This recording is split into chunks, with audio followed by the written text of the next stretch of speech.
Hər vaxtınız xeyir dostlar. İnnovator podkastının növbəti verilişinə xoş gəlmisiniz. Bugün biz sizinlə çox maraqlı mövzu haqqında danışacağıq, layihə haqqında danışacağıq və bugün bizim maraqlı qonağımız var. Qonağımız Şahlar Dəmirlidir. Şahlar, xoş gəlmisən. Xoş gördük. Şahlar məhsul sahibidir və bu sahədə kifayət qədər artıq puxtələşmiş bir şəxsdir. Hətta Azərbaycanda məhsul sahibləri bir icma var, o qrupun da rəhbəridir. Ümumiyyətlə, Şahlar, zəhmət olmasa bizim qonaqlara özünü təqdim elə qısa olaraq. Bu sahəyə necə gəlmisən, bu sahədə hal-hazırda harada çalışırsan, zəhmət olmasa. Çox sağ ol, Əsif. Hal-hazırda əsas məhsul sahibi kimi GoApay şirkətinə çalışıram. GoApay UK-də fəaliyyət göstərən bir fintech şirkətidir və biz neobanking, yəni hamının istifadə edə biləcəyi bir mobil app hazırlayırıq fiziki şəxslər üçün. Onun sırf müştəri, onboarding və s. bu tip hissəsindən cavabdehəm. Amma əlavə olaraq Azərbaycanda sırf rəqəmsal ekosistemə dəstək məqsədi ilə biz artıq 2 illik icma yaratmışıq. Çünki özüm produkt owner olandan sonra gördüm ki, Azərbaycanda sırf rəqəmsal məhsulların yaradılmasında əsas rolu olan məhsul sahiblərinin müəyyən bir inkişafa ehtiyacı var. Çünki biz öyrəşmişik adətən lokal bir məhsullar hazırlamağa və bu müəyyən bir qısıtlı bir vision verir. Ona görə biz çalışdıq ən azından onları bir yerə toplayaq, tələbləri öyrənək, şirkətlərlə danışaq, görək ki, hansı şirkətə necə məhsul sahibi lazımdır. Eləcə də biz hal-hazırda onun bir Azərbaycan belə deyim də təcrübəsinə, qlobal təcrübəyə uyğun olaraq bir silabus hazırlayaraq bunun təlimini də keçiririk Baku Dizayn Akademiyada. Yəni qısa sözlə desəm, məhsul sahibinə bağlı bütün işlərlə məşğuluq. Amma əsas məqsədimiz odur ki, Azərbaycanda belə deyim də məhsul sahiblərinin inkişaf eləməkdə birbaşa dəstək olaq əlimizdən gələn köməklik. Çox gözəl. Bu sahəyə ümumiyyətlə necə gəlmisən? Yəni ümumiyyətlə həm birinci bu sual maraqlıdır və ümumiyyətlə hər bir insan məhsul sahibi ola bilərmi? Ümumiyyətlə bu insanın hansı kompetensiyaları olmalıdır? Yəni ki, primitiv bir misal verə bilərəm də, yəni hər hansı bir bazarda meyvə satan bir insan məhsul sahibi ola bilərmi? Yəni onun o kompetensiyaları kifayətdirmi? Çünki orada olan insan daha çox kompetensiyaları satış bacarığında, belə deyək də. Yəni bu insan məhsul sahibi ola bilərmi? Və ya insanın arxa tərəfində bir texniki bilik olmalıdır ki, o insan məhsul sahibi ola bilsin və s. Belə deyim, mən özüm necə gəlmişəm, oradan başlayayım və sonradan keçim ikinci suala. Bir 9-10 il bundan qabaq hər kəsin belə bir periodu olur ki, özü vaxt arırsan. Çünki mən özüm ixtisasca ekoloqam. Mən başa düşdüm ki, ekologiya ilə bağlı mən öz istədiyim bir işi yəni ki, tapa bilməyəcəm, istədiyim maaşı qazana bilməyəcəm. Ona görə axtarışa çıxdım ki, nə ilə məşğul olum bəs. Və fərqli yerlərdə könüllü kimi işləyirdim. Hər yerdə könüllü kimi işləmişəm. HR-dan tutmuş marketinq, hər bir yerdə işləmişəm ki, sırf görüm hansı işlər var ümumiyyətlə bazarda və mən özümü hansı sənə daha uyğundur? Mən özümü harda daha çox xoşbəxt hiss edirəm. 2016-cı ildə təxminən mən Asan Xidmətdə könüllü kimi fəaliyyət göstərəndə dedilər ki, belə bir tədbir olacaq, Gəncə Startup Akademi. Və orada startup ekosistemin şəxsləri ilə tanış olacaqsınız və öz ideyyanız var, sonra müraciət edin. Maraqlı gəldi, çünki startup həmin vaxt təzə-təzə yaranırdı və bir neçə nəfər şəxslər var idi ki, Azərbaycanda. O şəxsləri sadəcə tanımaq istəyirdim. Və ideya verdim, qəbul oldum, biz getdik Gəncəyə. Orada elə həm sizlə tanış olduq, həm ekosistemin digər, yəni həmin vaxt elə demək olar ki, indi də elə eyni şəxslər demək olar ki, sim olaraq ekosistemdə. Ya o vaxtda ekosistemdə belə deyim də olan insanlar hələ də yaşayırlar. O vaxtki adamlar eyni qalıb demək olar ki, yəni yenilər də gəlib təbii ki. Və sadəcə olaraq sizin danışdıqlarınızdan, sizin gördüyünüz işlər mənim xoşuma gəldi ilk öncə. Yəni mən uzun müddətdən sonra başa düşdüm ki, okey, bu insanların gördüyü işlər mənə maraqlı gəlir və onları başladım araşdırmağa. Və həm ideya tərəfdə olan istiqamətləri və s. Mən başladım ki, okey, mən böyük bu insanlar kimi olmaq istəyirəm. Buradan başladı. Heç produkt owner orada demək olar ki, yox idi. Və başladım məsləhətlər almağa. Heç onda o anlayış da ən azı Azərbaycanda yox idi o anlayış. 100% yəni orada startupı başladan şəxs özü hamısı idi. Həm produkt owner idi, həm satış adamı, həm hər şey bir adam idi. Və başladım məsləhətlər almağa bir-bir. Çünki baxırdım ki, okey, bu insan çox cooldur, xoşum gəlir bundan ya Facebookda başladım takip etməyə və s. Və başladım soruşmağa ki, qardaş, mən necə eləyim ki, böyüyəndə siz kim olum? Və yaxud da gələcəkdə nə vaxtsa sizi kimi insanlarla işləyim.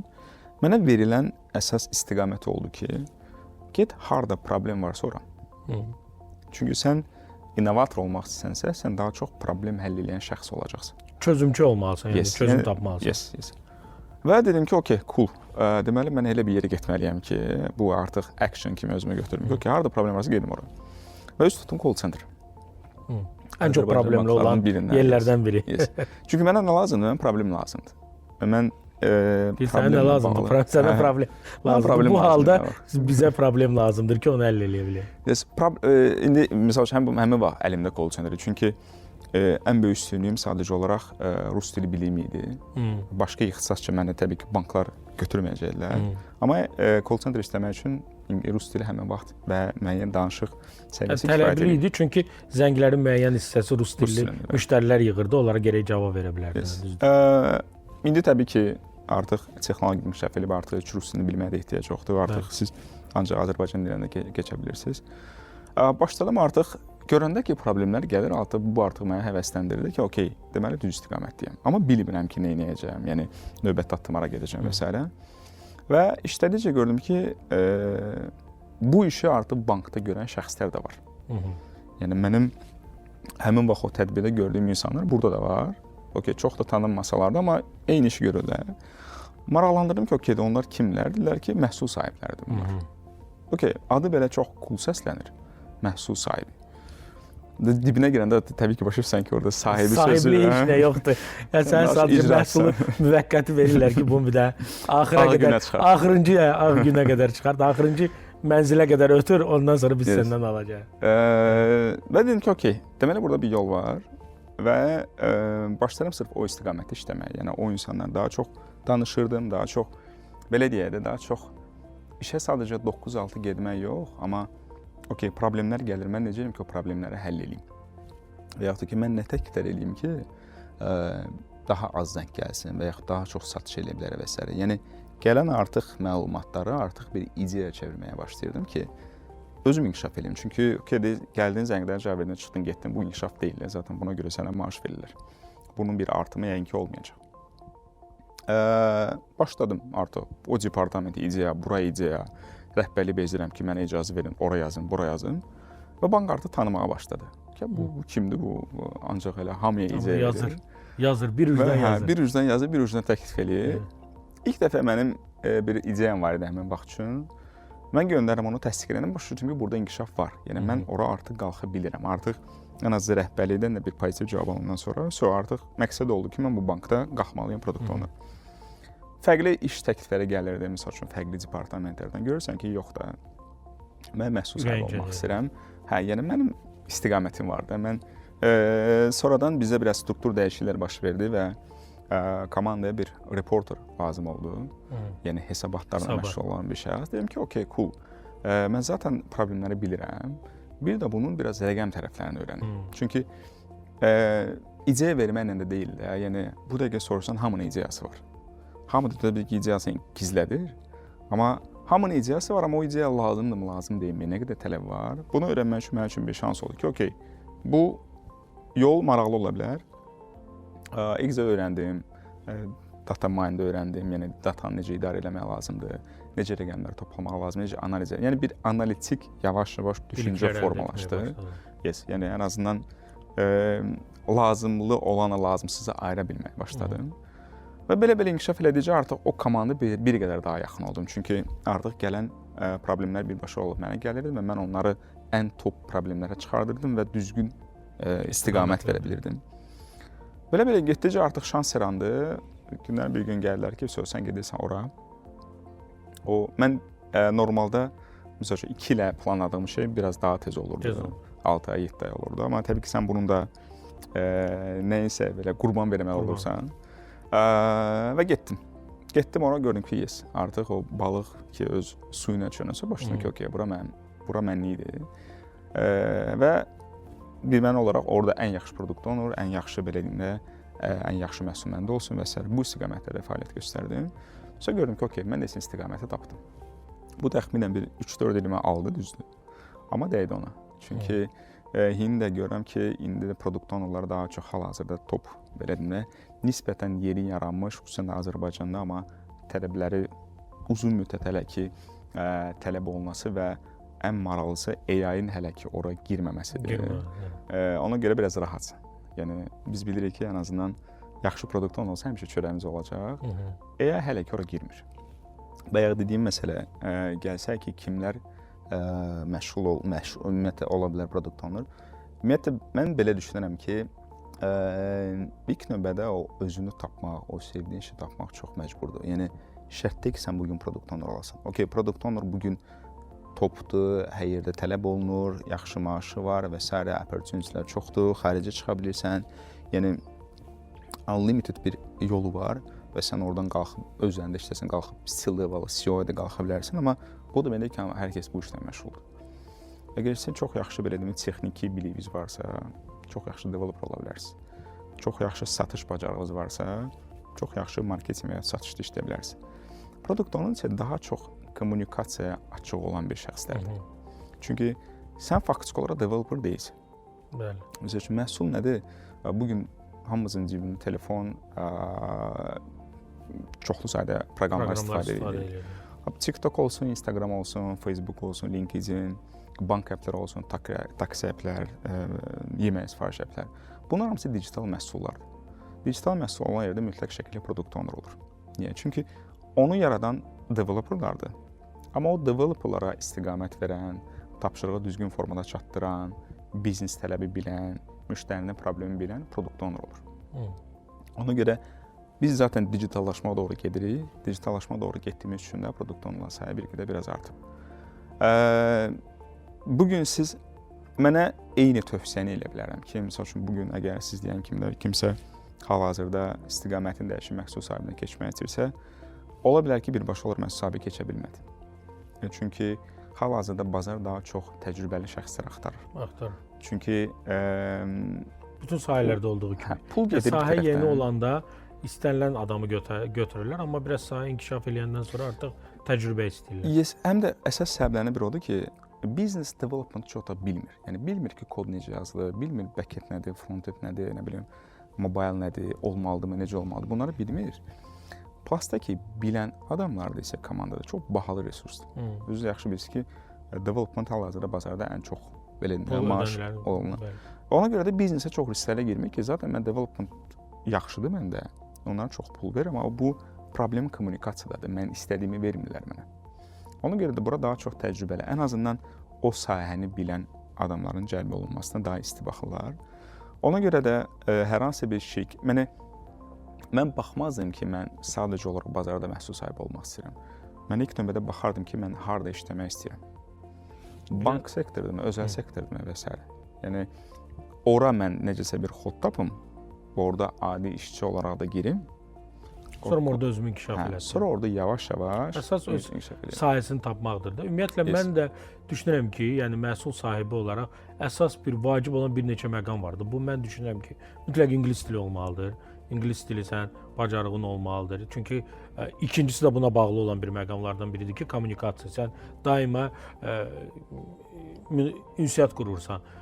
Biznes tərəfi ilə, IT tərəfi ilə, development komandası ilə və sən bilmirsən heç bir halda hansı komandada ola bilərsən. Ola bilsin xarici komandanın daxilindəsin və ya developmentın biri xaricidir, biznes Azərbaycanlıdır və ya misal fərqidir və s.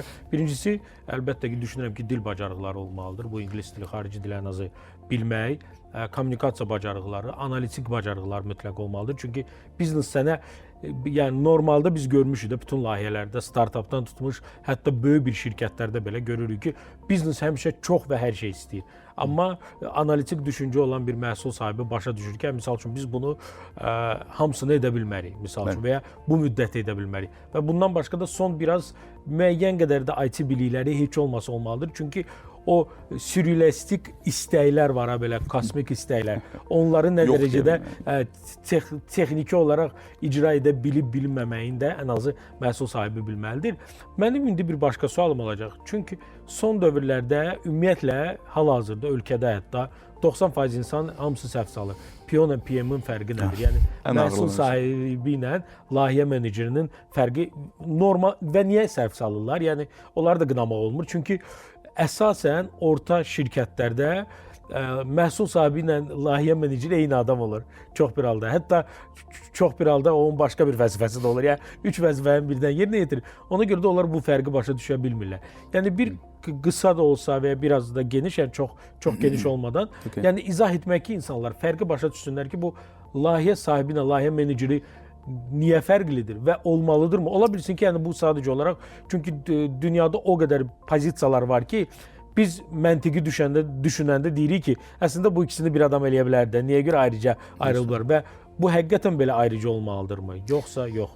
Belə deyək, var hazırdakı reallıq, bir də var Azərbaycan reallığında. Söhbət digital bir məhsuldan gedirsə, burada rəqəmsal məhsuldan gedirsə, burada mütləq məhsul sahibi olmalıdır. Bax, belə bir nümunə deyim. İndi sual verə bilərsiniz ki, məhsul sahibi yox idi, digital rəqəmsal məhsul yox idi mi? Təbii ki, var idi. Yəni, həmişə biz xarici əpləri istifadə eləmişik, nə saytlar görmüşük. Amma sırf produkt owner'ın bu qədər artma səbəblərindən biri də oldu ki, yəni artıq layihə prinsipindən çıxdılar onlar, gəldilər produkt owner tərəfə. Çünki digitallaşma çox sürətlə getməyə başladı və rəqiblər artmağa başladı. Əvvəllər sadəcə olaraq bir dənə layihə var idisə, istəsən də istəməsən də bu idi, bu app idi. Bundan başqa sənin alternativin yox idi.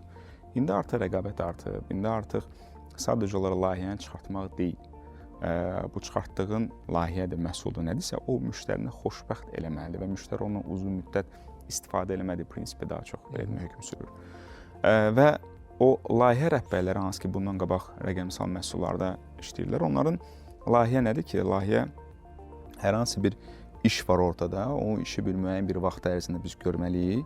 Layihə rəhbəri oturur. Onlar daha çox icra edici idilər də. Onlara verirlər, deyirdi ki, bu layihəni bitir axıra qədər. O da götürüb bitirirdi. Ancaq məntiq bundan ibarətdir. Orada, məsəl üçün, layihənin, ən azından layihə menecmentində müştəri bunu xoşlayacaqmı, müştəri bunu rahat istifadə edəcəkmi, müştəri o user experience falan bu tərəflərə çox da girmirlər. Atıram da, misal üçün, biz bu studiyaya səs avadanları yerləşdirməliyik. Bu bir layihədir. Baxır ki, o avadanlar harada daha ucuzdur, harada daha münasibdir, bunu hansı ustalarını eləyim, burada hansı risklər var. Bunların hamısını ölçür, bir smeta hazırlayır və artıq rəhbərliyə çıxardır ki, okey, tapmışam, atıram qiymətini alır. Bunu layihə meneceri eləyir. Bunu layihə meneceri eləyir. Bir də var, misal üçün, gələk bank əplərinə. Bank əpləri, misal üçün, banklar artıq deyir ki, biz bugündən etibarən artıq hamı istəsə çox rahat şəkildə qeydiyyatdan keçib kart sifariş edə bilər.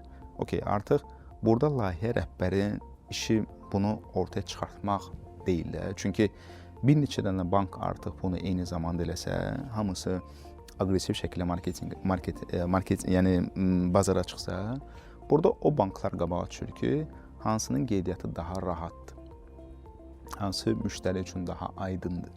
Müştəri orada bir istilik istəyir, o effekt istəyir ki, bu daha rahatdır məndə, mən niyə gedim başqa bankdan istifadə edim ki, ona görə artıq burada rəqəmsal məhsullarda müştərinin fikri, müştərinin düşüncəsi, müştərinin istəyi ən ön plana çıxarılır. Çünki o olmayanda sən ortaya yenə tez bazar bir şey çıxardacaqsan, müştəri onu istəməyib gedəcək başqa bankdan istifadə edəcək və s. Burada da artıq məhsul sahibi ortaya gəlir. Burada da artıq məcburən məhsul sahibi ortaya gəldi. Niyə? Çünki gördülər ki, artıq layihə, yəqin ki, belə bu formada gedib ki, layihə rəhbərləri təbii ki, var hal-hazırda. Yenə də traditional sektorlarda, yəni o əcəl olmayan komandalarda yenə də layihə rəhbərləri var. Layihə rəhbərləri olacaq da həmişə. Misal üçün, marketinqdə həmişə hər hansı bir layihə olur, onun layihə rəhbəri olur. Nə bilim, satışda hər hansı bir layihə eləyirlər satışdan bağlı. Amma söhbət rəqəmsal komandalardan gedirsə, orada bir mənə olaraq məhsul sahibi olacaq. Yəni, product owner olacaq. Bir dənə də bir şey var, bizi də əsas onunla da çaşdırırlar. Biz açığı community yaratmaqda əsas məqsədlərimizdən də biri o idi ki, fərqləndirək. Düzgün düşüncə tərzini formalaşdırır. Yəni, normalda hər hansı bir şirkətlə söhbət edirdim, deyirlər ki, bizə bir dənə product owner tap. Deyirəm ki, sən kim lazımdır? Baxıram ki, buna product owner lazım deyil. Buna biznes analitik lazım. Stol daşıyan lazımdır. Əsl, yəni sənə bu lazım deyil. Axı, niyə bu adamı götürüb bu adına qaza verəcəksən və adam elə biləcək ki, product owner budur. Sonra da oradan çıxanda başqa vakansiya müraciət eləyəndə onu götürməyəcək, deyəcəklər ki, sən bu sahə ilə bağlı heç nə iş görməmisən. Əsl. Bir dənə də hələ product menecerlər də var. əsasən product ownerlar, product manager Azərbaycanda daha çox səhv salınır. Hələ mən daha çox təcrübədə product development-dan da görmüşəm. Azərbaycanda belə deyək də, product owner, product developer, product manager demək olar ki, eyni adamdır. Eyni adam. Amma mən də onu. təcrübədə daha çox xarici şirkətlərdən gələn təcrübə əsasən product manager isə bu daha bir qədər üst pozisiyadır. Misal üçün, yenə də misal üçün taksi əpi deyək. Məsələn, taksi əpi hansı hissələrə bölürük biz? Orada bir qeydiyyat bölməsi var, orada bir ödənişlər bölməsi var, orada bir support bölməsi var, taksi sifariş etmə bölməsi var və s. Bu bölünür misal üçün 4 yerə. Bunların hamısının product owner olur. Okay? Çünki bu canlı bir orqanizm kimi də bu o vaxt bitəcək ki, şirkət iflas eləyəcək ya da ki, şirkət deyəcək ki, artıq bu məhsuldan çıxartır. Yəni fərqli modulların hər birinin product owner var. Yes, product owner olmalıdır. Çünki onun arxasında hərəsinin öz komandası var. Bunlar da çalışır ki, qısa zamanda ən yaxşı qeydiyyat bunda olsun, ən yaxşı ödəniş bunda olsun və s. Bunları isə adətən böyük şirkətlərdə bir nəfər menec eləyir. Yəni o vision'ı, yəni biznesin istiqamətlərin və s. artıq orada gəlir product managerdən bir pillə üstün. O daha çox strateji məsələlərə baxır. Azərbaycanda təcrübədə açığı şirkətlərdən demək olar ki, hamısı ilə çox yaxşı münasibətimiz var. O pozisiyonu mən çox az görmüşəm ki, hardasa product ownerlar var, biz onun üstündə project managerləri var. Adətən bu CPO ola bilər, məsəl üçün korporativlərdə tribe leader ola bilər. Fərqli adlar qoyublar, amma təbii ki, görülən iş eynidir. Amma əsas hər kəsə lazım olan, daha çox belə tələb olunan sırf product ownerlardır. Niyə? Çünki biznesdə pul olur adətən, amma müştərinin nə istədiyini, necə istədiyini və ümumiyyətlə developer komandasının necə işlədəcəyini çox yaxşı bilmirlər. Burada isə sizə bir məna olaraq product owner lazım olacaq. Gözəl. Bu mövzuya bir dənə də belə deyim də, bunlara Azərbaycan biraz öyrənməyə başlamışdır ki, sonra bura Agile və Scrum düşüncəsi də gəldi, ortaya düşdü və insanlar başladı ümumiyyətlə tam ayırmağa. Yəni mən indi bazarda olan reallığı deyirik də. Yəni çünki sən də korporativdə işləmirsən, mən də uzun müddət korporativdə işləmişəm, işləyirəm, görürəm və hər zaman mən özüm də kifayət qədər böyük belə deyim də layihələrin meneceri olaraq və s. iştirak edirəm. Yəni görünən odur ki, indi hal-hazırda project manager, PO və bir də ki, Agile-ı tam başqa bir qola döndəriblər ki, yəni bu Agile də bir başqa bir qoldur. Yəni daha çox yanaşma belədir ki, sən Agile-lə işləyirsən, ya sən product ownersan, ya project managersən, yəni bunları ayırırlar bir-birindən. Baxmayaraq ki, o bir orqanizmin içidir də, sadəcə olaraq yanaşma düşüncə tərzidir. Agile yanaşma, düşüncə tərzi hətta belə deyək də buna da. Çünki bunu da belə deyim də, hər bir Agile koçlar və s. buna fərqli yanaşırlar, fərqli deyirlər. Əslində mənim düşüncəm, çünki biz də şirkətdə və s. istifadə edirik. Mən düşünürəm ki, bu bilavasitə düşüncə tərzidir. Hətta mən deməzdim düşüncə tərzidir. Yəni normalda, qlobalda bu düşüncə tərzidir. Yes. Azərbaycanda da bu fərqli cür işləyir. Bunu da biz reallıqda görürük. Amma bu haqda mən sənə ən azından fikrini almaq istəyirəm ki, ümumiyyətlə Agile yanaşma və düşüncə tərzi nə dərəcədə vacibdir, lazımdırmı? Yes, Azərbaycanda nisbətən yeni gəlsə də biz hardasa 2018-ci ildən yavaş-yavaş, yəni Agile nə işləyirdi, bilirdi ki, yəni okey, bu nəsə yaxşı bir şeydir, amma ki nədir, nə yeyirlər bunu başa düşmürdük. Amma bugün şirkətlərin çoxsuna görə ki, yes, Agile-ı belə deyəndə məcbur olaraq yeritməyə çalışırlar, amma Agile bayaq siz demiş, bu düşüncə daha çox tərzidir. Yəni Agile-ın tərcüməsi nədir? Çevik olmaq. Yəni çevik olmaq nə deməkdir? Okey, hər hansı bir bazarda hər hansı bir dəyişiklik baş verir, mən çox sürət şəkildə onu çıxartmalıyam. Amma bizdə Agile daha çox belə deyəndə biraz struktur dəyişikliklərdən başladı. Agile biraz daha belə deyim də, korporativlərdə götürsək, daha aşağı təbəqələrdən yuxarı doğru getməyə başladı. Amma təcrübə onu göstərir ki, Agile əslində ilk növbədə rəhbərlikdən başlayır. Yəni, rəhbərlik Agile olduğu halda, yəni rəhbərliyin mindsetində əgər odur ki, okey, biz bilirik ki, orta hər hansı bir məhsul çıxartmalıyıq, bizim bir X sayda bir resursumuz var. Okey, deməli biz bunu bölməliyik hissələrə və biz həmişə öyrənmişik sprintlərə, 2 həftəlik sprintlərə və mən səndən 2 həftədən sonra bunu istəyirəm. Yəni, mən sən hamısını istəyə bilmərəm səndən 1 ay ərzində, düzdür? Ona görə Agile-ın əsas bizim belə deyim də, götürdüyümüz, öyrəndiyimiz hissə oldu ki, okey, hər hansı bir iş görüləcəksə, bunu mütləq şəkildə hissələrə bölmək Bölmək lazımdır. lazımdır. Birdən mənə vermə. Hə, birdən mənə vermə, bunu gəl prioritetləşdirək. Misal üçün bir app yazırıqsa, bugün hər hansı bir atıram yenə də bank appi yazırıqsa, bu aydın məsələdir ki, əgər sənin balaca bir komandan varsa, bu komanda oturub bunu bölməlidir modullara. Misal üçün bunun qeydiyyatı var, ödənişləri var, nə bilim call center var və s. Həm bilir ki, orada burada 6 dənə modul var və əlimizdəki resurslarla biz bunu ən yaxşı halda 6 aya çatdırarıq. Okey, bu rəhbərlik tərəfindən artıq təsdiq olunur və 6 aylıq bir dönəm başlayır.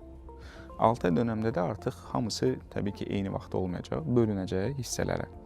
Hissi isə bunu götürüb icra eləyəcəklər. Yəni və bizim o sprintlərdən öyrəndiyimiz ən əsas vacib şey oldu ki, məsələn 2 həftə ərzində biz konkret bir və bir neçə dənə işin üzərində işləyirik. Artıq kənardan gələn məsələ, məsələn rəhbərlik mənə zəng vursun ki, yox, bu daha vacibdir. Təbii ki, olur təcrübədə. 100% Nadir olur, Hə. amma o qədər kritik məsələ olmalıdır ki, mən əlimdəki işi saxlayım, bütün komanda işini saxlayım, keçim bu məsələyə. Amma burada mən səni bir məqama toxunum da. Yəni bu əslində agile düşüncə tərzində, yəni çevik olmaq lazımdır. Dəyişkənli, yəni dəyişikliyə hazır olmalısan hər zaman. Yəni burada biraz elə bil ki, mənim düşüncəmə görə biraz tərs mütənasiblik var da. Yəni misal üçün normalda sən hər hansı bir layihəni eləyirsənsə, bölürsən sprintlərə və onun öncədən prioritetləri təyin eləyirsən ki, birinci sprintdə nə olacaq, ikincidə, üçüncüdə bu qaydada davam eləyirsən. Və ortada rəhbərlik gəlir deyir ki, yox bu 4-cü və ya 6-cı sprintdə olan bir şey bizə mütləq ikinci sprintdə lazımdır. Okay. Ya, əslində bu dəyişməməlidir, amma burada da agile düşüncə tərzi ortaya çıxır da ki, yəni sən çevik olmalısan. Niyə görə gəlib? Bu başqa bir sualdır ki, rəhbərlik bunu niyə görə gəlib deyib? Yes, Yəni öz istəyinə görə deyib bunu, yoxsa həqiqətən misal üçün bazarda hal-hazırda süni intellekt çox inkişaf eləyir. Sizin də sprintdə ən axırda bir süni intellekt inteqrasiyası var. Görür ki, rəqiblər artıq süni intellekt imkanlarını implementasiya ediblər. Deyir ki, gəl tez olaq bunu ataq qabağa. Misal üçün ikinci sprintdə eləyir, üçüncü sprintdə eləyir. Ya bu agile düşüncəsi tərzindən uyğundurmu, uyğun deyilmi? Əslində təbii ki, yəni agile bizə demir ki, hansı işləri birinci götürməli və ya axırıncı götürməli. Agile deyir ki, okey də bazar bugün nə istəyir? Bazar bugün aydın məsələdir ki, bugün biz yatdıq, durduq, süni intellektlə bağlı bir boom oldusa, aydın məsələdir ki, mən artıq onu ən azından bir rəhbərliklə danışmalıyam.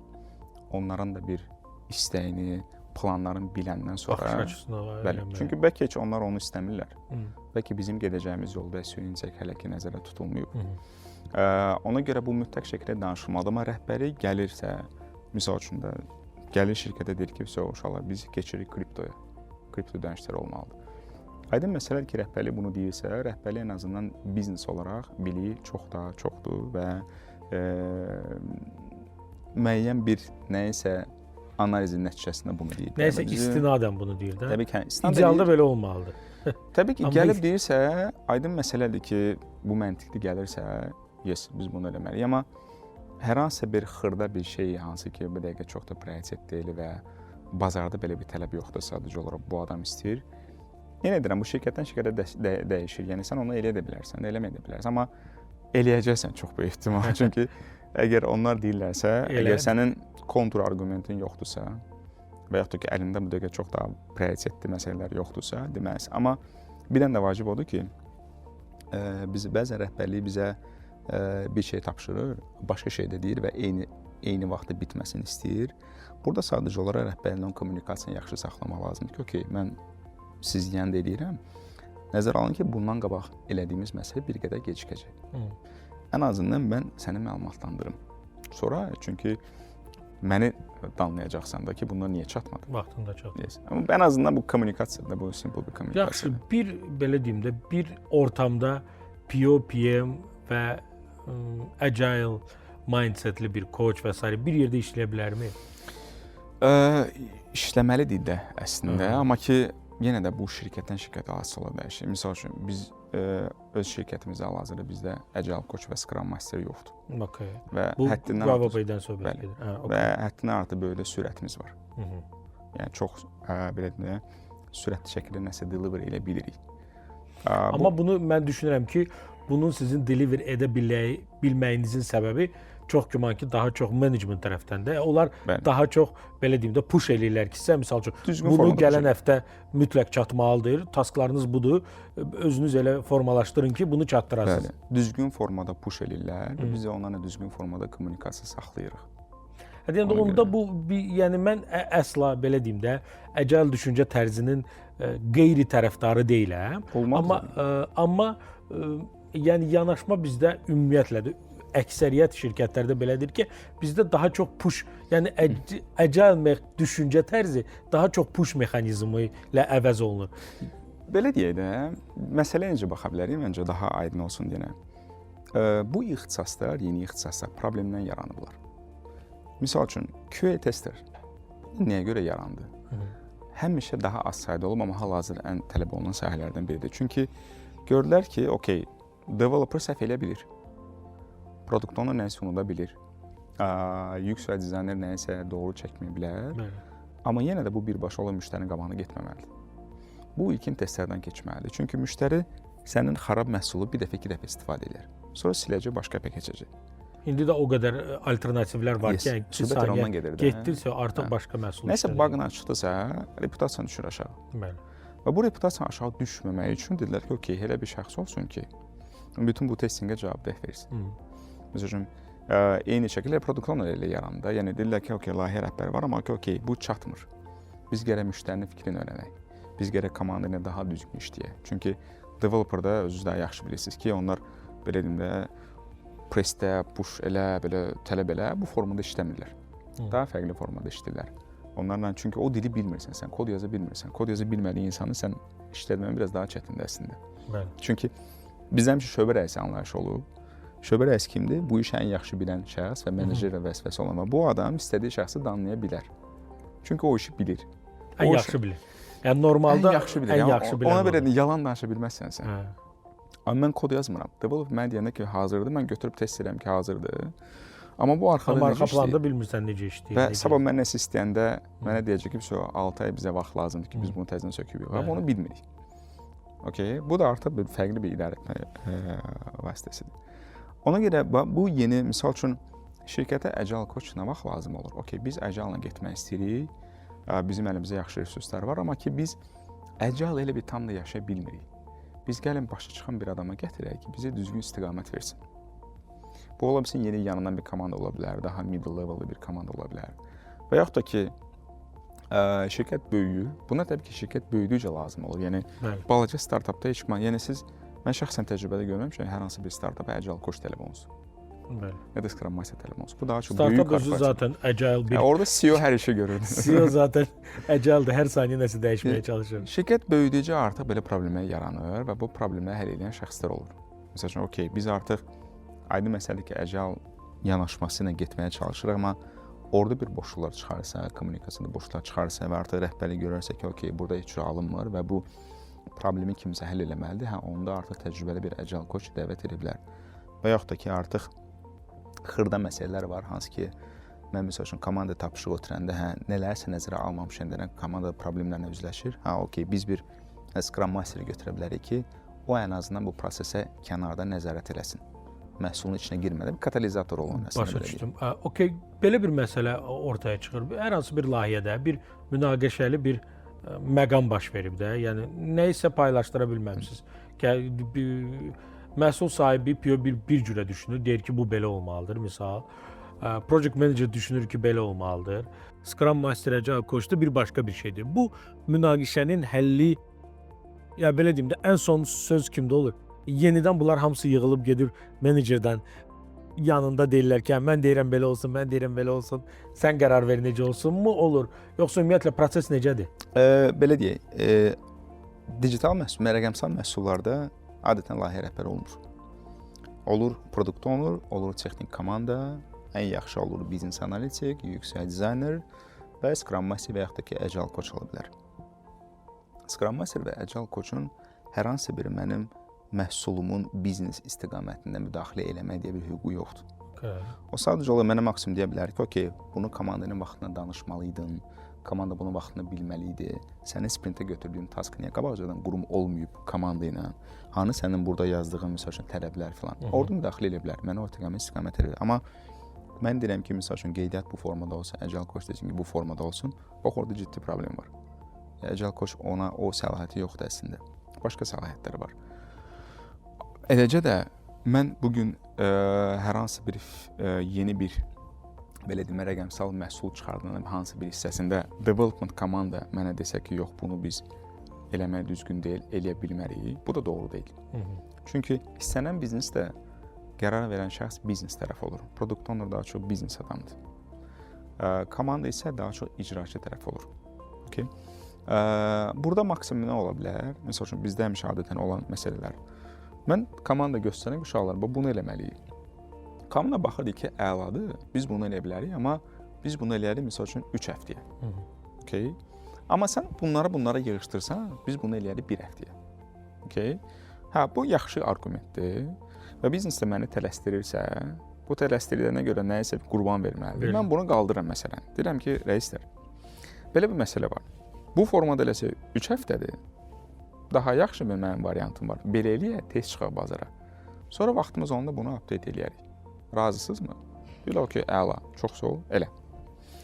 Bu da yenə də, yəni mən oturum məhsul sahibi adına allanım, yəni məhsul sahibi deyirəm, amma bütün qərarları özüm verim. Yox, yenə də nəzərə almaq lazımdır, sən daha çox məhsul sahibindən daha çox icraçısan. Yəni verilən hansı bir biznes qərar ola bilər, sən onu vaxtında da yaxşı formada icra eləməlisən. Okay? Ona görə bu münaqişə sırf yaradılacaq məhsula, xidmətə aiddirsə, bu təbii ki, product owner özü qərar versə, problem çıxsa onu deyəcək. Misal üçün, belə nümunə deyim, ən böyük problemlərdən biri olur ki, yenə deyim ki, məhsul sahibi götürür, hüquqi məsələni də özü qərar verir, satış məsələni də özü qərar verir, marketinq məsələni də riskli özü. O skopu deyil də, o skopu olmayan bir şeydir. Qardaş, bunu sən onu vermə. Bunun heç səlahiyyətin yoxdur, heç bilin də o sayədə yoxdur da, yəni. Nəsə bazara çıxır, heç kimə deyilməyib və ciddi bir zərər gəlir banka ya da şirkətə. Baxırlar ki, boşluğu nəzərə tutmamısan və buradan biz atak yemişik də. Bu riski niyə öz tərəfə götürürsən ki, bunu işi görən adamlar var da, sən ən azından product owner olaraq onlara bildirməlisən. Layihəyə başlayanda, layihəyə bitəndə onlar cəlb olunmalıdır mütləq. Yəni, zaten buna görə kommunikasiya sənə lazımdır. Sən qərar verən şəxsdən daha çox kommunikasiya eləməlisən. Yəni, qərar mən sadəcə olaraq müəyyən məsələlərdə mən qərar qəbul edirəm. Məsəl üçün, yüksək deyir ki, belə mən deyirəm ki, yox, gəl bunu bu formada eləyək. Bu daha rahat olsun müştəriyə. Yəni, verilmiş bir qərarı daha yaxşı formaya çatdırmada hər hansı bir qərarlar verə bilərəm. Belə bir sual ortaya çıxır ki, normalda praktikada Azərbaycanda necədir? Əksər şirkətlərdə, layihələrdə iştirak etdiyimiz kimi görürük ki, rəhbərlikdə qərara gəlir ki, filan layihə olunacaq. Sonra təcili olaraq ona layihə meneceri tapılır. Sonramdakı məhsul sahibi tapılır və deyilir ki, ala götür işlə. Yəni, ümumiyyətlə, yanaşma necədir? Layihə ümumiyyətlə düşünüləndə, icraata, yəni belə bir layihə düşünəndə ki, şirkət, misal üçün, filan sahədə filan rəqəmsal məhsul eləyəcək. Onun başlanğıc fazalarında, ümumiyyətlə skopun hazırlamasında, biznesin diskussiyalarında və s. də PO və PM əvvəlcədən təyin olunub, cəlb olunmalıdırmı, yoxsa yox? Əgər bu sadəcə olaraq layihə formatıdırsa, yəni biz sadəcə belə deyil bir araşdırma eləyirik və buradan bizə bir nəticələr çıxartmalı ki, biz bir start eləyək. Okey, bəlkə də burada o layihə rəhbəri o işi apara bilər. Amma o demək deyil ki, layihə rəhbəri product owner da ola bilər. Çünki layihə rəhbəri işin o icra tərəfinə baxır. Amma bunun düzgün kommunikasiya, bunun düzgün dizaynı, bunun düzgün komandaya ötürülməsi, istəyin alınması, bunun müştəriyə çatdırılmasını artıq layihə rəhbərinin işi deyil əslində. Onun skopundan çıxa bilər. Və ümumiyyətlə komandada əgər həm layihə rəhbəri, həm product owner varsa, bu lüksdür artıq. Çox komandalarda belə olmur. Adətən necə olur? Əgər balaca bir startupdırsa, başlayırıq developmenta da. Yəni, təbii ki, layihə başlayır. Yəni, o da şərt deyil ki, komandada mütləq product owner olsun ki, biz nəsə eləyək. Əgər şirkət rəhbərinin ağlına hər hansı bir ideya gəlibsə, götürər hər hansı bir developerına cızmaqara nəsə çıxardıb sata bilər bunu əslində. Yaxşı investisiya alandan sonra, yaxşı, belə deyim də, artıq layihə böyüdükcə artıq cəlb eləməlidir məcburən. Çünki artıq hər öz işinə məşğul olmalıdır. Yəni entrepreneur gedib bunu daha çox satmalıdır, təqdimat eləməlidir, şirkətə daha çox pul gətirməlidir. Komanda isə bunu icra edib yaxşı formada bir məhsul ortaya çıxartmalıdır. Mən səninlə razıyam. Hətta mən düşünürəm ki, demək olar ki, bütün layihələr, yenə də startapları biz qırağa qoyuruq. Əsasında kiçik startaplar, çünki orada zaten 1-2 işçi olur. Yəni orada əlavə işçiləri cəlb etməyə ehtiyac yoxdur, amma normalda sənin mövcud hər hansı bir rəqəmsal məhsul varsa, üzərinə yeni məhsul əlavə edirsənsə, fərqi yoxdur. Və ya yeni məhsul yaradırsansa rəqəmsal, mütləq orada iştirak edəcək əsasən də PMPO-lar iştirak eləməlidir. Çünki onların ən azından gözəl təcrübəsi var. Yəni o diskussiya zamanı ola bilsin ki, o təcrübə əsasında elə bir insightlar versinlər ki, məsəl üçün biznes fikrini dəyişə bilər və ya yönü dəyişə bilər və s. Yəni belə məqamlar olur. Daha yaxşı olur ki, və təcrübə onu göstərir ki, məsəl üçün mən şirkət rəhbəri olaraq əgər misal üçün AI ilə bağlı şirkətə nəsə gətirmək istəyirəmsə, daha yaxşı olar ki, baxım ki, bazarda bu işi kimlər yaxşı görür. Çünki hansı bir bankda daha yaxşı AI bilən bir adam varsa, onları müəyyən ki, headhunt eləyəcəm və şirkətimə gətirəcəm və elə belə deyim də, ən azından öz proseslərimə, öz layihəmə daha çox sürət qata biləcəm. Hə, razıyam səninlə. Əlbəttə ki, headhunting hər zaman həmin sahədə daha professional olan insanları götürmək yaxşıdır, amma bu çox hallarda da alınmaya bilir. Çünki qiymətlə razılaşa bilmirsən və gərəkən mütəxəssislər tapa bilmirsən. Müəyyən səbəblər olur da. Yəni hətta cəlb eləsən də, yəni bu insan sənin belə deyim də, misal üçün X bankdan Y bankına sən bir headhunt elib süni intellekt üzrə mühəndis cəlb etdin. Bu insan sənin Y bankının customer behavior, müştəri yanaşmasını, sizdə proseslərin necə olması və s. demək heç nəyi bilmir də. Bu sadəcə olaraq öz sahəsinin, misal üçün süni intellekt sahəsi bir biliyi var, kifayət qədər puxtaləşib, amma bu tərəfi də bilən adamlar mütləq olmalıdır ki, onlar birlikdə sinergiyada çalışsınlar. Mən KPI-lər haqqında danışmaq istərdim. Yəni bu Key Performance Indicator-da bunu Azərbaycan dilində, yəni hədəflər dəyərləndirmə belə deyə bilərik də. Yəni bu PMPO-nun layihədə hansı KPI-lər olur? Misal üçün sən denən ondan sonra mən əlavə eləyərəm bəlkə. PM yenə də əgər project managerə nəzərdə tutulursa, bunun yəqin ki, əsas məqsədi vaxtında o ən azından layihənin vaxtında çıxarılmasıdır. Çatdırılması. Yəni o KPI olur ki, misal üçün atıram da, yəni 6 aya mən bunu rəsmi olaraq təqdim edəcəm bazara. Hə, misal deyirəm də, hə. 6 aya və verilən büdcə və funksionallığı və risklərlə falan hamısı ilə. Hamısı ilə, bəli. Bunu sən cavab, çünki sənin işin budur. Tamam. Bu riskləri nəzərə almalıydın. Və sonda PO-nun KPI nə olur? PO-nun KPI, PO-nun artıq işlədiyi sahədən asılıdır. Baxın, misal üçün, mən bugün qeydiyyat prosesinə baxıram. Düzdür, mənim əsas KPI-m nədir? Yəni mənim işim nədir ki, müştəri rahat şəkildə qeydiyyatdan keçə bilsin. Deməli, artıq məsələn, bu da ən böyük problemlərdən biridir. Mənim əsasən KPI-m çox sayda qeydiyyat gəlməsi deyil. Bu, misal üçün, marketinqin KPI-dir, satışın KPI-dir. Bəli. Mənim işim odur ki, misal üçün, qeydiyyata start eləyən müştərinin qırılmaması.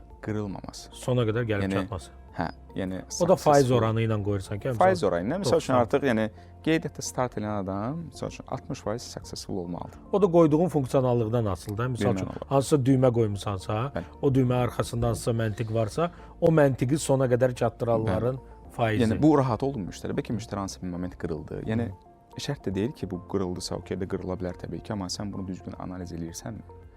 Çünki sənə səhv, məsəl üçün ən böyük o PO-ların problemi odur ki, onlar rəhbərliyin ona qoyduğu KPI-ləri düzgün fikirlərini izah edə bilmirlər. Məsəl üçün, mənə satış qoyulsa, mənim heç çox vecim olmayacaq ki, qeydiyyat necədir? Yox, əslində ola bilər də, misal üçün, yeni funksionallıq qoymusan PO, yəni başa düşmək olur. Sadəcə izah eləyə bilir. Misal üçün, yeni düymə qoymusan, al düyməsi. Yəni, al düyməsini qoymusan, insanlar hamısı ala daxil olur. Prosta məhsullu biznes elə baha qoyub ki, misal üçün də, nə bilim, adi bir, nə bilim, hər hansı bir mayka və ya pencəyi qoyublar 1500 manata, misal deyirəm də, ya, hamı gəlir, keçir qeydiyyatdan, almaq düyməsinə basır, qiyməti görən kimi qaçır. Yəni, bu sənin bir KPI-in olmamalıdır. Bunu da bəli. Yəni, lap deyək ki, sən o KPI qoyurlar, okey, sən rəqəmlərlə görsən ki, qardaş, yəni mənə gəlib niyə axır momentdə qırılırlar da müştərilər və bunun çox sadə yolları vardır. Sən marketinqlə, satışla danışa bilərsən ki, o flowda dayanan müştərinə əlaqə saxlanılsın. Qardaş, niyə almadı? Niyə alınmadı? Səbəbi nədir? Əgər görsən ki, daha çox müraciət ona Geri görə bildirim. qiymət bahadır, deməli artıq bu KPI-lar bir daha danışılmalıdır. Yəni ən azından bunu bil də, oturub axıra qədər mən bu ilə getməyim də, yenə almadılar və bunun günahkarı mən olmamalıyam. Yəni sən ölçə biləcəyin və təsir elə biləcəyin şeyi KPI kimi götürmə hüququn var və götürməlisən də. Təbii ki, burada məsəl üçün produkt timlərə daha çox qoyulan belə deyim də KPI formatları var. İndi qısaca deyim. Əsas mandator KPI var. Yəni bu mütləq olmalıdır. Məsəl üçün dediyim kimi satışın qeydiyyatdan başlayanın bitmə ehtimalı var. Optional KPI-lar. Optional KPI nədir? Yəni yaxşı olardı ki, bu da olsun. Bu hər hansı bir təhlükəsizliklə bağlı ola bilər və bu hər hansı bir SMS-in vaxtına çatdırılmasına bağlı ola bilər və s. Yəni direkt təsir göstərmir, amma o olanda əsas KPI-lə təsir göstərir. Bir də var gigiyenik KPI-lar. Gigiyenik KPI-lar da odur ki, yəni misal üçün mən adətən bu satışda olur ki, məsələn sən 1 milyon satış eləməlisən. Amma bu o deməkdir ki, sən 800 min manat xərcləməlisən buna görə. Sənin müəyyən bir limitin olur həmişə. Bizdə də əsas KPI-lardan biri məsələn çıxan baqların sayıdır, production çıxan baqlardır. O call center-ə gələn hər hansı bir narazı müraciətlərin sayıdır. Çünki mən deməli nə isə vaxtında nəzərə almamışam ki, bu gün şikayət kimi call center-ə gəldi. Və eləcə də app'in ümumi uptime-ıdır. Yəni app'im hal-hazırda İşlə vəziyyətdə olmaq istəyirsə, yes. Məsəl üçün, əgər ay ərzində atıramda normalda 1-2 saat maksimum problem olmağa göz yuma bilirlər. Amma uzun müddət işləmədisə, deməli biz nələrsə vaxtında düzgün prioritetləşdirməmişik. Bu dəyişikliklərlə bağlı, bu belə deyim də, bu IT-də change request-dir də, yəni məsələsi. Proseslərində PO-nun məlumatlandırmağa ehtiyac varmı? Yəni normalda yenə də deyirəm də, praktikada çox təəssüf ki, bizdə hər şey belə deyim də, əsasən, yenə də deyirəm, hər yerdə belə deyil. Əlbəttə ki, çox kifayət qədər düzgün işləyən proseslərlə, prosedurlarla düzgün işləyən şirkətlər var. Amma əsasən çox hallarda necə baş verir? Rəhbərlikdən gəlir, deyir ki, mən burada filan, elə bayaq dediyin kimi misal ki, mən burada kripto satışında görmək istəyirəm. Dərhal olaraq yuxarıdan artıq gəlir ki, bir change request ki, bunu eləyin. Amma bunu nə PO-la, nə PM-lə, heç kimlə danışılmıyıb da, yuxarıdan prosta istək gəlib ki, bu edilməlidir. Yəni bu prosesin ümumiyyətlə bu işin edilməsinin qərar verilməsində PO-PM-in iştirakı vacibdirmi, lazımdırmı? Yenə deyirəm, əgər komanda strukturunda CEO-dan sonra birbaşa PO gəlirsə, ki, nadir hallarda belə olur. Yəni deyək ki, ortada bir dənə tribe leader varsa, o üstə gəlir tribe leader bizə gəlir. Biz sadəcə olaraq bizim işimiz onu nə vaxt başlayıb təxmini nə vaxt bitirə bilərikdir. Yəni PO-nun və PM-in heç bir halda yox demək ehtimalı yoxdur. Yenə deyirəm, baxın, o PO yox deməlidir, biraz fikrində biz biraz səhv anlayırıq, elə bilirik ki, heç nə eləməməliyik, amma yəni mən nə üçün deyirəm? Mən bir misal deyə bilərəm də. Misal bizdə hər hansı bir application-dır, hardakı elektron kommersiyadır. Orada nə bilim, misal deyirəm, xanımlar girib sumka alırlar özünə. Okay. Amma rəhbərlik hardasa gedib görüb, hardasa da bir praktika var. Hardasa nə bilim, Afrika ölkəsində ya hardasa görüb ki, elektron kommersiya saytında həm də kripto almaq olur. Da misal deyirəm. Çünki orada müəyyən səbəblər ola bilər. Ola bilsin ki, həmin ölkədə, həmin müəyyən necəsə insanların kriptoyu inanılmaz aşırı bir ehtiyacı var və ya marağı var. Onu görə də hansı platforma əlavə edirsənsə, hamı alır o. Fərqi yoxdur. Nə bilim, çörək alma proqramına da əlavə eləsən, cəmaət alır və s. Amma bunu hardasa görüb rəhbərlik gəlir deyir ki, bunu əlavə eləyin. Amma siz bir PM olaraq, PO olaraq başa düşürsünüz ki, yəni bunu fail olma ehtimalı %100-dür də. Yəni bunu qəbul edilməzdir. Bu necə olmalıdır? Belə deyim, yenə də burada məsələ deyən, əgər sən əminsənsə ki, bu belə deyim də fail olma ehtimalı var. Kontrol arqumentlərin nədir sənin? Yəni sən niyə elə düşünürsən? Əgər rəhbərin gedirsə bunu misal üçün bizə ən yaxın olan Qazaxıstan bazarı, Özbəkistan bazarı və Türkiyə bazarı, orada bu çox yaxşı gedirsə, sən hansı səbəbə görə deyirsən ki, bu burada partlamayacaq? Yəni misal üçün kriptona deyək də, misal üçün biz bugün görürük ki, Azərbaycanın kriptona bağlı artıq işlər başlayıb. Və mən də təbii ki, məhsul sahibi olaraq başa düşürəm ki, bazarda bu gəlir, bu dalğa gəlir. Və insanlar buna açıqdır, çünki nağdsız ödənişlər artıb, insanlar kripto marağı artıb, Binance-ın bir neçə dəfə artıq görüşlər olur və s. Deməli, var, o dalğa gəlir. Və rəhbəri də gəlib haqlı şəkildə bunu məndən istəyəndə, Mən bunu məntiqli hesab edirəm, yəqin ki, edirəmsə götürüb təbii ki, icra eləyəcəm. Amma yox. Deyək ki, bugün bizdə belə deyim də problemlər çoxdur. Bugün bizim əlimizdə işlər çoxdur, prioritetlər başqadır. Bir dənə də rəhbəri gəlib çox dəxilsiz bir şey məndən istəyirsə, mən bunu maksimum çalışacağam ki, bunun necəsə bir kontra arqument gətirim. Təbii ki, bu həmişə belə olmur. Yəni təcrübədə rəhbərlik birdən-birə gəlib sənə nəsə demir də, bu roadmap çəkilir, sən artıq bilirsən ki, ən azından bunu atıram. İyulda başlayacaqlar. Yəni gəlib əcala gedib çatdırıq. Yəni əgər rəhbər hər ay gəlib sənə nəsə deyirsə, deməli okeydə nəsə problem var yəni ki, burada yəni, hələ ki tam əcal deyirsən. Amma rəhbər də gəlib deyə bilər ki, mən əcalam da, yəni, dərhal dəyişmək istəyirəm. Belə yəni... deyək də, şirkət onundur. Maliyyə ondan gəlir. Bu ola bilsin ki, biz o bəzən deyirik ağa deyirik, süd dəriyə. Biz o dərə ona görə ki, biz onu görmürük.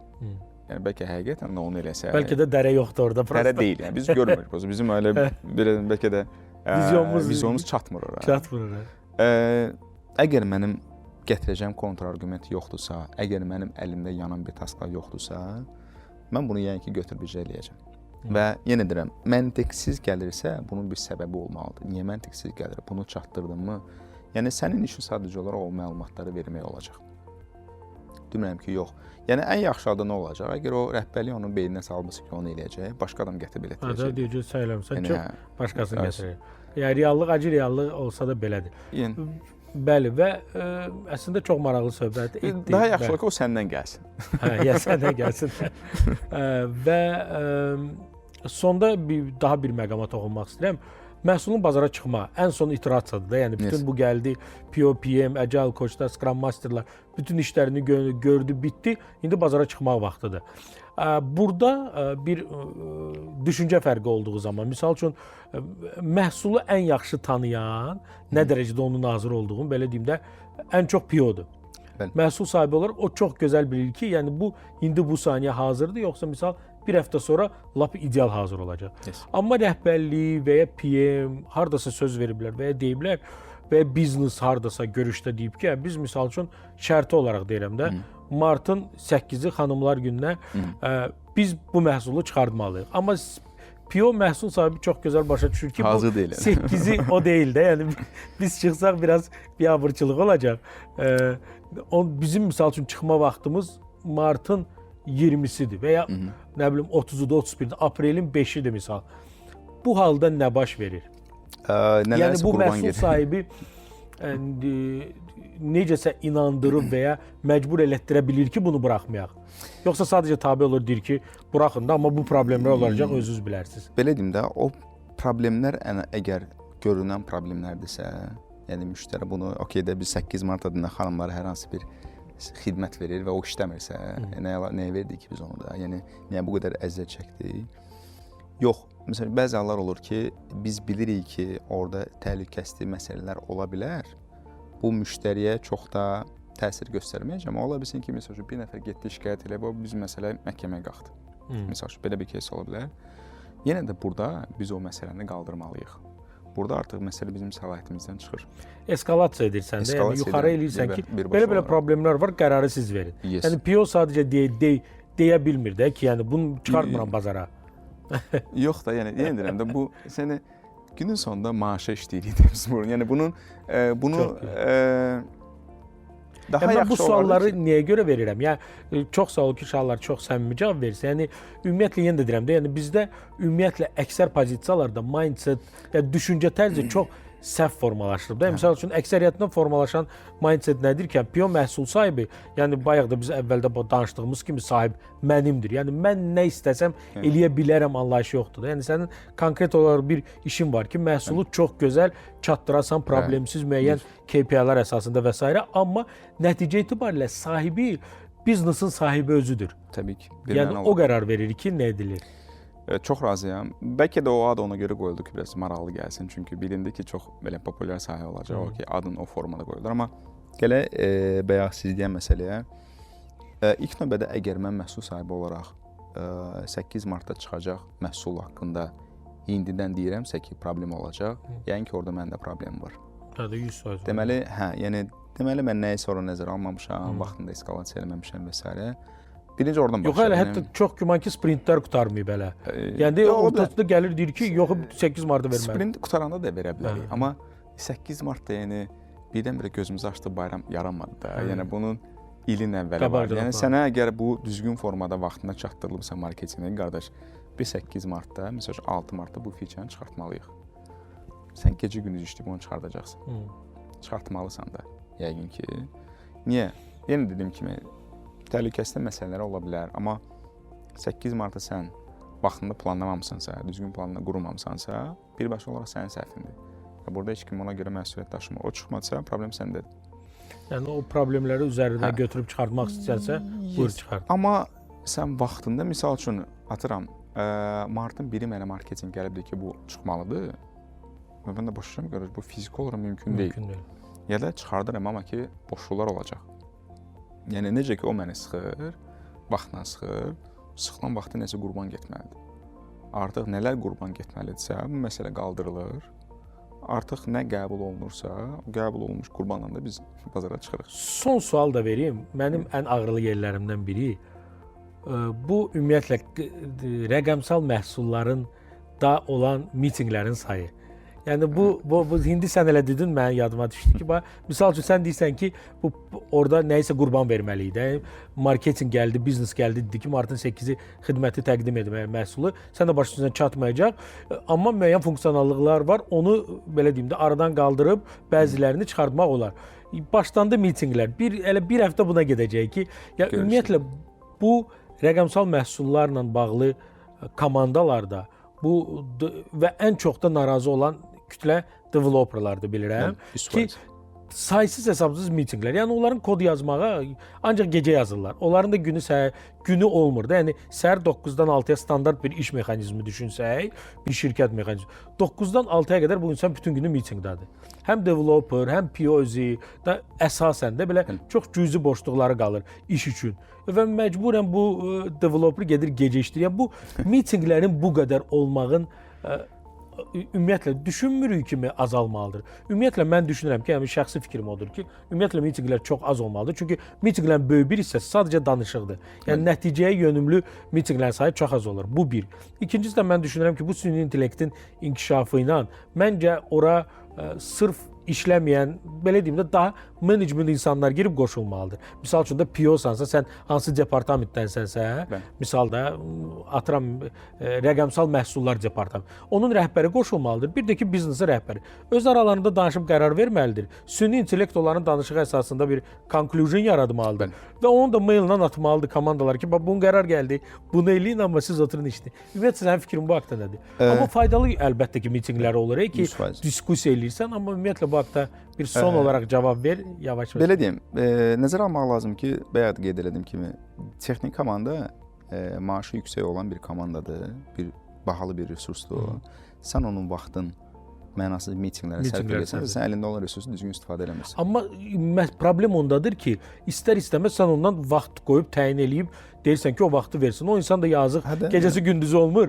6-dan sonra gedir gecə səhər saat 5-ə qədər oturur, yazır proqramı. Səhər təzədən 9-da təzədən. Çox az yazırlar açıq. Mənim təcrübəmdə belə 7-24 işləyən developerlar, yəni can yandıran developer təbii ki, həmişə olur. Sağ olsunlar, onlar bizə həmişə dəstək olar, amma korporativlər çox az görərsə elə adamlar. Mənim işte 6-da vaxtım bitdi, sağ ol. Gələk görüşlərə. Normalda ən ideal nədir? Ən ideal odur ki, məsələn, Agile-la bizim əsas götürdüyümüz və öyrəndiklərimiz. Daily görüşlərdir. Daily görüşlər nədir? Hər səhər, məsəl üçün, dünya dağılsa da, biz hər gün saat 9:30-da görüşə girməliyik. Maksimum 10 dəqiqə. Vur tut 15 dəqiqə. Nədir? Mən əmin olmalıyam ki, mənim komandaya ötürdüyüm tapşırıqlarla bağlı hər hansı bir problem yoxdur. Düz qavranılır, düz başa düşülür. Yes. Sualın varmı? Hər hansı bir kimdən asıllığın varmı? Hardasa dirənmisənsə mənə denən, mən onu həll edim. Çünki 2 həftədən sonra rəhbərliyin qabağında mən çıxacağam. Okay? Mən də sən bu tapşırığı vermişəm, demirsən ki, 2 həftəyə hazırdır. Deməli, mən sadəcə olaraq əmin olmalıyam ki, hər şey qaydasındadır. Çünki bəzən hansısa bir komandalar bu saatlar çəkə bilər. Təbii ki, problemli, yəni sən developerin vaxtın mənası yerə alırsan. Kimləsə bağlı sualın ola bilər, axırda saxla, görüşdən hamı çıxsın, o adamla danış. Başqa biz komandanı nə vaxt görüşə çağırırıq adətən. növbəti sprintdə nəsə olacaq, hər hansı bir feature-ın üzərində işləyəcəyi, mən ona komandaya o business mind-ı ötürməyə çalışıram. Biz bunu niyə görə eləyirik? Niyə görə? Ona görə izah edirəm ki, bu adam oturub o kodu yazanda Düşünməsin ki, mən mənasız iş görürəm. Arxitektur olaraq düzgün qərarlar versin. Amma yox, mən bugün hər xırda bir məsələyə görə development komandanın görüşlərə salıramsa, mən sadəcə olaraq onlara vaxtımı boşa sərf edirəm və nəticədə çox böyük ehtimal gördüyüm işi də çatdırmayacaq. Mənası görüşdə təbii ki, mütləq şəkildə azalmalıdır. Product owner görüşlərdə çox olur. Yəni product owner, misal üçün bizdə sprint başlayıb, mən artıq növbəti sprinti planlayıramsa, indidən gedirəm biznes tərəflərindən, hüquqla, marketinqlə görüşlər salıram ki, mən bilim ki, növbəti sprintlər nə edəcəm. O ilə bağlı həm mən unlimited bütün günü görüşlərdə olur, amma komanda daha çox çəkilib arxaya işləyir. Çünki əslində nəticədə agile falan bunlar hamısı komanda developer üçün yaranır. Onların rahatlığı üçün yaranır əslində. Şahlar, çox sağ ol gəldiyin üçün, çox maraqlı diskussiya etdik. Dostlar, İnnovator podkastının növbəti verilişində görüşərik. Sağ olun.